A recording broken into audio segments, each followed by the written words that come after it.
Hello everyone, welcome to CUET by Suprayag. मेरा नाम है आकाश शुक्ला। दोस्तों, अगर आप लोग सीयूटी यूजी के स्टूडेंट हैं और सपना देख रहे हैं दिल्ली यूनिवर्सिटी में एडमिशन लेने का, तो आपको पता होना चाहिए कि यार दिल्ली यूनिवर्सिटी में एडमिशन लेने के लिए भी अपना एक अलग प्रोसेस है। बहुत सारे प्रोसेस के थ्रू बच्चों को गुजरना पड़ता है। सो इस वीडियो में वी गोना डिस्कस कि दिल्ली यूनिवर्सिटी का admission process A to Z. तो A to Z we gonna discuss.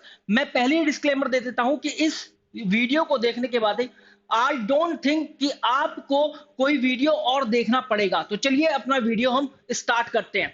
सबसे पहले हम देखते हैं कि यार फेजेस क्या है दिल्ली यूनिवर्सिटी में एडमिशन लेने के। सबसे पहले कॉमन सीट एलोकेशन सिस्टम। देखो, हर एक यूनिवर्सिटी का एक अलग अलग एडमिशन पोर्टल होता है। सीयूईटी का स्कोर एक्सेप्ट करती है यूनिवर्सिटी ऑफ दिल्ली, और इसका अपना एक अलग पोर्टल है जिसका नाम है कॉमन सीट एलोकेशन सिस्टम, जिसको आप सी सैस या सी एस एस भी बोलते हो। तो आप जाएंगे सी एस एस में फॉर्म फिलिंग करेंगे अपनी। ये होता है फेज वन। उसके बाद phase two course and colleges की प्रेफरेंस आपको फिल करनी होती है। फिर थ्री में आपको सीट अलोकेशन मिलता है, मतलब काउंसलिंग राउंड चलता है, उसके अंदर आपको सीट अलॉट करी जाती है और एडमिशन आपका होता है। आप एडमिशन फी पे करके अपना एडमिशन कंफर्म कर लेते हैं। उसके बाद एक प्रोसेस और है यूनिवर्सिटी ऑफ दिल्ली में, जिसको most of the colleges follow करते हैं, कि फिजिकल वेरिफिकेशन भी होता है। जी हाँ, आपका ऑनलाइन वेरिफिकेशन तो होगा ही होगा डॉक्यूमेंट्स का, साथ साथ जब आप कॉलेज में जाएंगे पहले दिन, तो वहां पर जो भी कार्यालय होगा या जो भी कोई ऑफिस होगा, वहां पर रजिस्ट्रार होंगे, वहां पर जाकर आप अपना क्या कराएंगे, फिजिकल वेरिफिकेशन कराएंगे अपने डॉक्यूमेंट्स का। अब ये तो होते हैं फेजेस। इसके बाद मैं करूं काउंसलिंग राउंड्स। कितने काउंसलिंग राउंड होते हैं यूनिवर्सिटी ऑफ दिल्ली के लिए, काफी बड़ा सवाल है। तो देखो, मिनिमम 3 काउंसलिंग राउंड तो होते ही है, and rest counselling round depends on the number of the vacant seats Delhi university has. तो दिल्ली यूनिवर्सिटी के पास जितनी भी वैकेंट सीट रहती है, उस हिसाब से काउंसलिंग राउंड होते रहते हैं। जैसे मैं लास्ट ईयर की बात करूं, तो लास्ट ईयर राउंड 1 2 3 हुआ था, काउंसलिंग राउंड 1 2 3, फिर स्पॉट राउंड 1 2 हुए थे, फिर स्पेशल स्पॉट राउंड 1 एंड 2 हुआ था। तो इतने सारे राउंड्स हुए थे काउंसलिंग के। तो अगेन मैं बताऊं, ये डिपेंड करता है कि यार कितनी वैकेंट सीट है यूनिवर्सिटी ऑफ दिल्ली पर, दिल्ली के अंदर या उसके कॉलेजेस के अंदर जब काउंसलिंग राउंड चलता है। इसके अलावा देखो, बात करें एक ऐसी untold story that you must know at this point of time for the university of Delhi. तो देखो, यूनिवर्सिटी ऑफ दिल्ली में कुल मिलाकर 69,500 कुछ सीटें हैं, जिनको 70,000 बोला जाता है कि 70,000 सीटें हैं।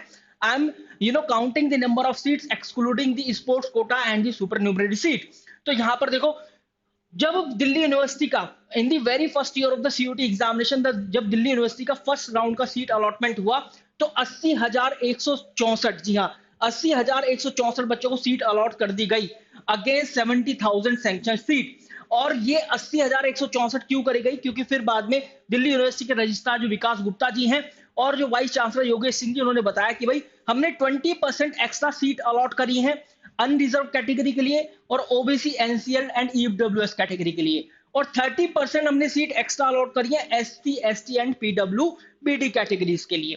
तो इस वजह से 80,100 सीट 64 सीट अलॉट करी गई, और टोटल 72,865 बच्चों ने सीट एक्सेप्ट कर दी थी, और 12,000 बच्चों ने अपना एडमिशन कंफर्म नहीं किया था, क्योंकि उन लोगों ने एडमिशन फी पे नहीं किया था।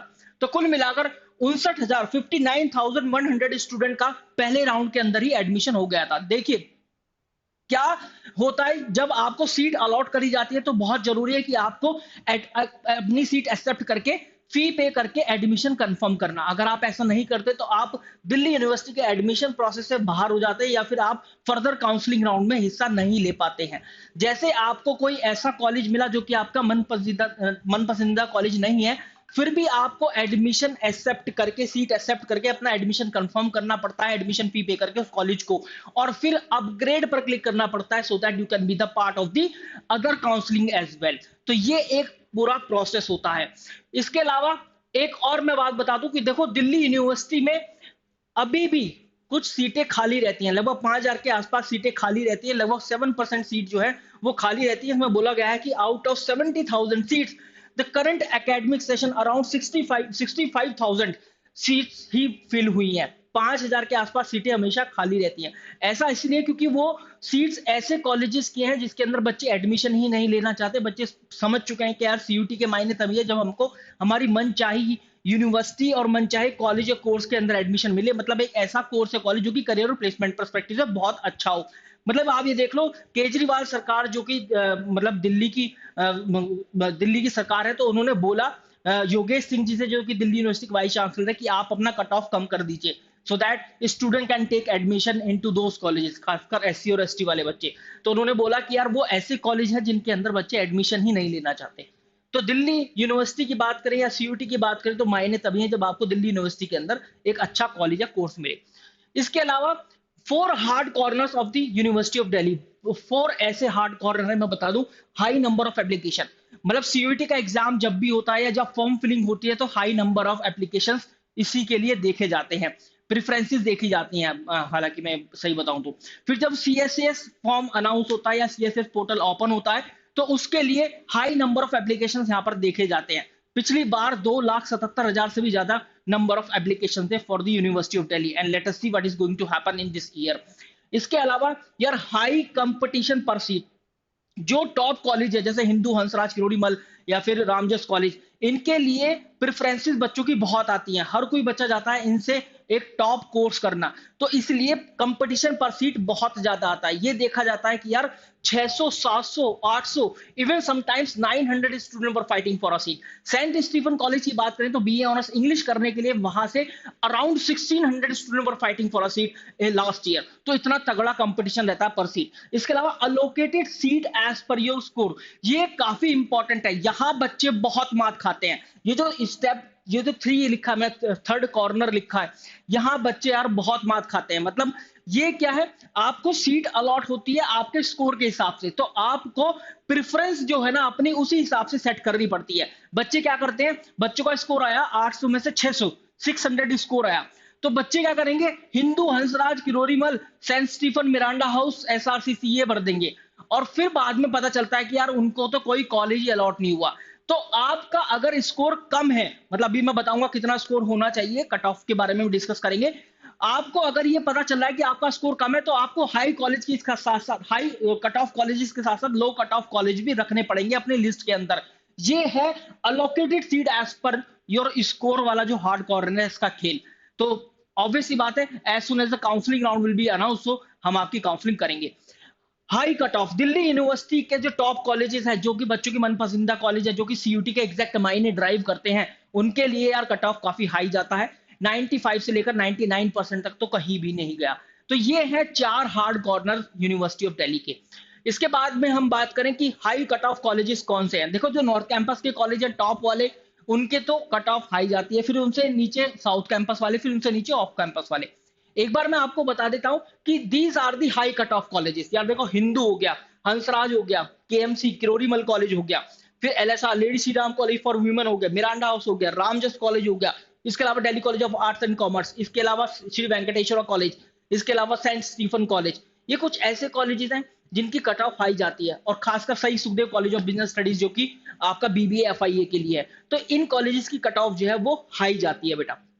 इसके बाद what are the low cut off colleges. Low cut off colleges की बात करें तो जाकिर हुसैन, फिर Shaheed Bhagat Singh college, Swami Shraddhanand college, Motilal Nehru college, Kamla Nehru college, Shri Aurobindo college. तो अगर आपका स्कोर यार 500 से 600 के बीच में लाई कर रहा है, तो आपको कम से कम नहीं तो ये कॉलेजेस तो भरने चाहिए भाई। 6 कॉलेज ये कम से कम, और 6 कॉलेज ये कम से कम। वी डोंट नो कि यार किसके अंदर आपका नंबर आ जाए। तो ऑब्वियस ही बात है, कॉलेज की प्रेफरेंस जो है, प्रेफरेंस शीट जो है, वो आपको इस तरीके से फिल करनी पड़ेगी जो कि आपके स्कोर को भी सेटिस्फाई करे। ऐसा ना हो कि आपने 5 कॉलेज डाल दिए जिनकी कट ऑफ हाई जाती है और आपका स्कोर कम है, तो फिर आपको नहीं मिलने वाला एडमिशन। इसके अलावा यार, minimum marks, a game of minimum marks and maximum marks for university of Delhi play a very important role. यार आपको ये पता होना चाहिए कि यार आपके स्कोर के हिसाब से आपको कौन सा कॉलेज मिलने वाला है। अगर पहले से ये पता चल जाए तो यार कितना ही बढ़िया हो, है ना। तो इसके लिए कुछ चीजें हैं, जैसे कि मैं बता दूं कि marks required to get admission. तो देखो, मिनिमम मैक्सिमम मार्क्स की मैंने बात करी, यहाँ पर 800 मैंने लिया है। कट ऑफ की बात करें तो वो अभी बताएंगे। तो अब देखो, मैक्सिमम मार्क्स का मतलब क्या है। मैक्सिमम मार्क्स ये है कि एक इंग्लिश हो गया 200 नंबर का, और 3 डोमेन हो गए 600 नंबर के। मतलब अमूमन यही देखा जाता है कि यूनिवर्सिटी ऑफ दिल्ली एक इंग्लिश या मतलब एक लैंग्वेज और 3 डोमेन ले रही होती है for most of the courses. तो मैंने यहाँ पर 800 लिया है। सो 800 टॉप नॉर्थ कैंपस कॉलेज, या फिर मैं बोलूं ऐसे हाई कॉम्पिटिटिव कॉलेजेस जिनके लिए कंपटीशन पर सीट कंपटीशन काफी हाई रहता है। ये कैसे पता चलेगा आपको पर सीट कंपटीशन? असल में क्या है, जब यूनिवर्सिटी ऑफ दिल्ली अपना एडमिशन पोर्टल अनाउंस करती है, तो जब फेज 1 होगा आपका, जब फेज 2 हो जाएगा जिसमें प्रेफरेंस और आपके preference of colleges and course आप फिल करोगे, तो यूनिवर्सिटी ऑफ दिल्ली आपसे खुद से प्रेफरेंस काउंट दिखाना शुरू करेगी कि भाई इस कॉलेज के इस कोर्स के लिए इतनी प्रेफरेंस आई है। जैसे मैं हर बार बताता हूं कि रामजस कॉलेज के लिए बीकॉम प्रोग्राम करने के लिए लास्ट ईयर 56,000 के आसपास प्रेफरेंस थी। 43,000 के आसपास हिंदू कॉलेज से बी ऑनर्स पॉलिटिकल साइंस करने वाले बच्चों की प्रेफरेंस थी। तो ऐसे आपको पता चलता रहेगा कि यार वो प्रेफरेंस काउंट जो है वो बदलता रहता है। क्यों बदलता रहता है? क्योंकि दिल्ली यूनिवर्सिटी आपको ये ऑप्शन भी देती है कि आप अपनी प्रेफरेंस चेंज करते रहें हर एक राउंड के बाद। तो ये इस बार भी देखा जाएगा, ऑब्वियस सी बात है। तो ये एक बहुत बड़ा मौका रहेगा आपके पास कि आपको अगर कॉलेज नहीं मिला तो आप कोई और कॉलेज भी ऐड कर लो, ठीक है। लेकिन मैं ये बोलूंगा कि आप पहले से ही मैक्सिमम कॉलेजेस डालकर चलो, सो दैट आप केवल रीअरेंज कर पाओ उनको। इसके अलावा देखो, अगर मैं टॉप नॉर्थ कैंपस या कॉम्पिटिटिव कॉलेजेस की बात करूं, तो मैक्सिमम मार्क्स अगर 800, तो cut off will be around 93 to 99%। No doubt south campus colleges 800 में से 88 से 92% will be the cut off. अगर ऑफ कैंपस कॉलेज की बात करूं 800 में से, तो less than 88% will be the cut off, और यही कट ऑफ रहेगा, आप लिख कर ले लेना, ठीक है। इसके बाद अगर बात करूं यार कैसे होगा एडमिशन, कुछ ऐसी 3 चीजें हैं जो आपको जरूर से जरूर फॉलो करनी है, so that you can have definitely admission into university of Delhi. देखो, जैसे preference of colleges must be as per your score. जो मैं शुरू से इस सेशन के अंदर चिल्ला रहा हूं कि यार आपका जो प्रेफरेंस है कॉलेज या कोर्स का, आपके स्कोर के हिसाब से होना चाहिए। इसके बाद में बात करूं यार, seat acceptance and fees upgrade बहुत इंपॉर्टेंट है। आपको एक्सेप्ट करनी है सीट ऑन टाइम। एक डेडलाइन आपको दी जाएगी कि भैया आपको सीट मिल गई है, और एक्सेप्ट करने की डेडलाइन ये है, और पे करने की डेडलाइन ये है। तो उस डेडलाइन के अंतर्गत ही आपको ये दोनों गतिविधियां करनी है। फिर अपग्रेड करना है, ये बहुत अच्छे से होना चाहिए। अगर आपको लग रहा है कि यार मुझे जो है जाकिर हुसैन कॉलेज मिल गया बीकॉम के लिए, तो मैं भी इससे संतुष्ट नहीं हूं, तो आपको क्या करना है, उसको एक्सेप्ट करना है, फी पे कर देनी है। एक्सेप्ट जैसे ही करोगे तो कॉलेज क्या प्रोसेस करता है यार, कॉलेज जैसे आपने एक्सेप्ट करा तो आपका जो पूरा का पूरा प्रोफाइल है वो कॉलेज के पास पहुंच जाता है। कॉलेज आपके डॉक्यूमेंट वेरीफाई करता है, फिर एक नोटिफिकेशन आपके पास आता है कि डॉक्यूमेंट वेरिफिकेशन डन।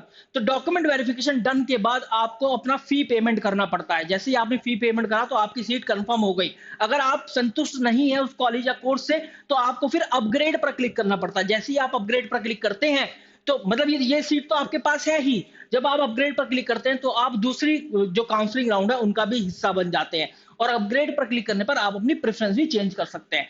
मतलब ये है कि यार राउंड 1 से लेकर और जितने भी राउंड होंगे, फलाना ढिमकाना सब कुछ, आप लास्ट राउंड तक इस यूनिवर्सिटी ऑफ दिल्ली की काउंसलिंग का हिस्सा बन सकते हैं। फिर इसके बाद चेंज इन प्रेफरेंस शीट। तो ये प्रेफरेंस शीट जो है बहुत स्मार्टली आपको चेंज करनी पड़ेगी, मैं बताऊंगा यार। इसमें क्या होता है, change in preference sheet time to time as per the vacant sheet. आपको अगर सीट नहीं मिल रही किसी कॉलेज या कोर्स के अंदर, तो आपको प्रेफरेंस शीट के अंदर अपना चेंज करना पड़ेगा। वो कैसे चेंज होगा, दिल्ली यूनिवर्सिटी वैकेंट सीट जो है वो भी रिलीज करती है कि यार श्री वेंकटेश्वर कॉलेज में बीकॉम के लिए इतनी नंबर ऑफ सीट अभी वैकेंट है, हिंदू कॉलेज या हंसराज कॉलेज में बीएससी ऑनर्स के लिए इतनी नंबर ऑफ सीट अभी वैकेंट है। तो आप उस कॉलेज या कोर्स को देखकर अपनी प्रेफरेंस में हेरबदल कर सकते हैं। तो ये 3 ऐसे इंपॉर्टेंट पैरामीटर्स हैं जिनकी वजह से आपका एडमिशन होगा। Guys, thank you very much. I think सब चीजें क्लियर हो गई होंगी। In case if there is any doubt, then do let me know in the comment section box। और आप मेरे साथ टेलीग्राम पर भी जुड़ सकते हैं, टेलीग्राम पर सीधा बात कर सकते हैं। Thank you.